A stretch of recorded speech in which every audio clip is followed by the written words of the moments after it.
As you can very well see in the caption, my friend, we are in the presence of the, I guess, all-new 2025 Mazda CX-50 hybrid.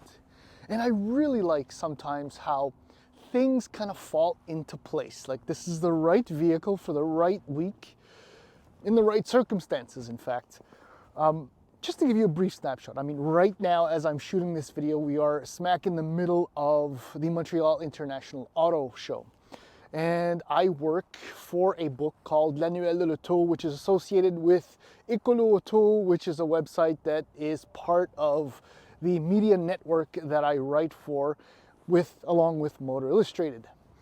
And so I'm working at the Annuel de l'Auto booth, and above all, the theme, the question, the discussion I'm having with consumers like you, like me, is the number one topic is pricing, how ridiculously expensive everything absolutely is. And the second thing, well, is hybrids and plug-in hybrids and EVs and where they're going, and with the incentives and everything kind of being put, well, you know, twisted in so many ways, thanks in part also to what's going on in the US with the new administration. This all really got me to thinking about this vehicle. Like I said, it's the conversations that kind of spark things. And the thing is, this vehicle, this SUV with that badge on it, is what is hopelessly needed over at Mazda. And what's interesting, so many things are interesting, is that their first fully electric vehicle had to die in order for this one to come.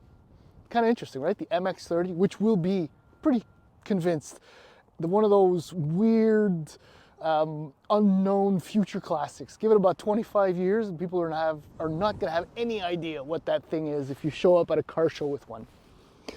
I digress. Hybrid.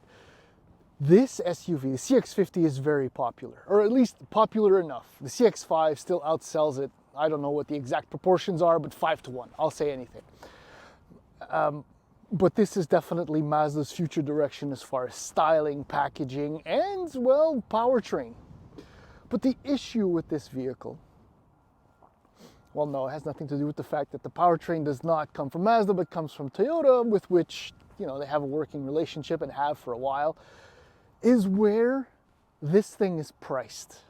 It doesn't make any sense. It's as though Mazda said, we'll do it, we'll sell it, but we'll make sure we don't sell too many. So I'm going to give you a brief idea of pricing for this one and its main competitors. And I will name the RAV4 hybrid, obviously, and the Sportage hybrid, and the Tucson hybrid, and who am I missing? The Future Forester hybrid, and there are a few more, Escape hybrid, and more to come, in fact. And I just don't understand. I know Mazda is a smaller volume automaker, and the real sad part is that this SUV is really good in almost every respect. Styling, for one. Packaging, for two. Space, for three. Mazda driving dynamics, which are almost all there. I'll tell you a little bit more about that a little bit later. But it's just, it doesn't make, it's unfortunate the way it's been priced. But that's just, I feel like I repeat myself at every review. Every vehicle is priced too high. And things are going to happen for me in the near future. And I had to deal with that fact. And sadly, the fact is that we're all going to end up paying. Anyway, they're just too damn expensive. And this is one of them. In the next video, in the following segments of this video, we're going to do the walk around of this all very, very familiar, very popular SUV. And talk about pricing, as I said. And then we're going to take it for a, well, I said conditions, right? When everything kind of lines up with the drive. So please hang in there. As you soak in this handsome Mazda CX-50, let's talk about pricing. In the US, base price for the hybrid, I'm only going to speak about the hybrid versions, is $33,970. That lines up, kind of, somehow, with the base. That's a GSL in Canada, and I think it's a preferred in the US, the trim. It's in Canada, yeah, so $45,940. See, let's just jump right into what I was saying about the RAV4 hybrid and all that. The thing is, the RAV4 starts at $36,505 for more or less the same kit. That is $9,000 difference.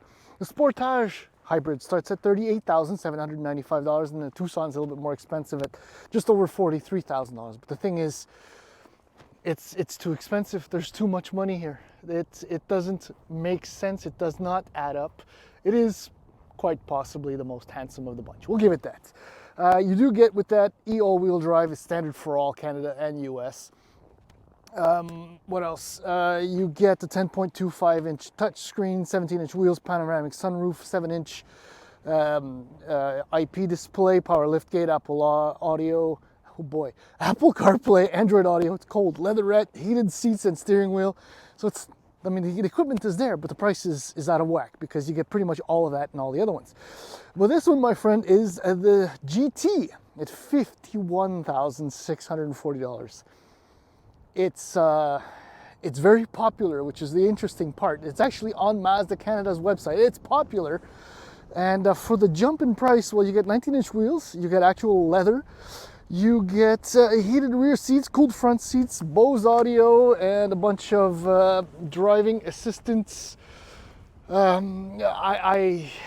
really is nice, and you also get a blacked out grille, and there's a Kuro edition too, which is just a little bit less expensive than this. But that's just way too much money. But every time I come close to it, I love the recessed headlights. I love the very bulldog-ish front grille and flat top. The wheels are gorgeous, 19-inch wheels, as I mentioned. I guess we'll just go on inside. I did say spacious. I mean, this is 826 liters of boot space, which is huge, and I love the openings on the sides. There's a lot going on here. With the gloves, nothing under here.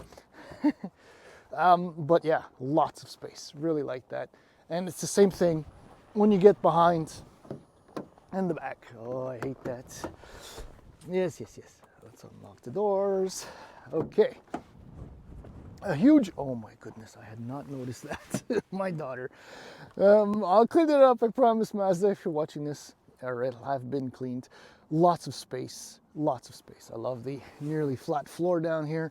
And you could potentially squeeze a third human being between the two seats. What's also really nice as we move along with the Mazdas is their attention to detail. The fit finish, like that little cross stitching is really, really nice. The seats, okay, there's a few things about the seats. It does have power lumbar support. I think it's a 10-way adjustable, and the passenger seat is also, I think, 6 ways power adjustable. They're actually not that comfortable. They offer very little support. Even the lumbar support isn't that great. And what's more, when it's cold like it is now, so we're gonna get in and start it up. The heated seats right here take a very, very long time to warm up. It's actually disappointing, but thankfully it's got a heated steering wheel. So here's your 10.25-inch display that's loading up nicely. Okay, so what happens here is that Apple CarPlay and Android Auto are actually touch sensitive even when in motion. Otherwise, all other menus, as you know with all Mazdas, once you're in movement, you have to use the wheel. The wheel is, I'll be honest, surprisingly intuitive to use, but nothing beats touch screen. But the problem with this screen, is that it's actually really, really far. So even in my very close driving position, I have to lean forward to touch the screen. But you know what? At least there are some physical HVAC buttons. Displays, despite not being all digital, are very, very nice, very clear. Love it. Steering wheel has a good grip. And speaking of grip and heated steering wheel, I don't know, Mazda took more notes from Toyota, because only this section is heated, which is really, really annoying and definitely cheap if you ask me. Storage is decent. I got this. I love the 2-panel opening, and visibility is quite nice as well. The A-pillars are not too thick, but you have this lovely little opening right here. Just before we move on to the drive modes are right here. So power, normal, and trail. I've not found an eco drive mode anywhere, so unless I missed something, that's it. So it's a little bit unfortunate, and that might explain why, well, now I'm playing with the screen too much. In the meantime, there is an EV button, so you can lock out as much as you want to hope, the petrol engine and used battery power. But this is the reality of the current state of affairs, and it's not very cool. So, but it's not all bad. So we're gonna go for the drive right now. So the word I used was Toyota. So powering the hybrid CX-50 is a naturally aspirated 2.5 liter 4-cylinder engine, which puts out, with the electric motor and all of the above, 219 horsepower, which is the same output you get in a RAV4 hybrid. By the way, while I'm thinking about it, the RAV4 hybrid, which has the exact same output, weighs about 200 to 300 pounds less than the CX-50, which may explain the number, which I'll tell you a little bit more in a moment, because I've never experienced anything like this in a RAV4 hybrid, and I've driven them in the winter and summer and all of the above. Puts out 163 pound-feet of torque too, from 3,600 RPM to about 52. So it's adequate power for the 4,000 pound compact-ish SUV. And here we go. The only real downside is that, well, other than that, is it's actually quite noisy. And this is not unusual for a Toyota's 2.5 liter 4-cylinder engine. But somehow it seems a little bit more subdued, softer in this than memory serves when I'm thinking back to the RAV4, even a Sienna or a Highlander for that matter. So maybe there's that going for it, but definitely as far as fuel consumption is concerned, I don't know what's going on.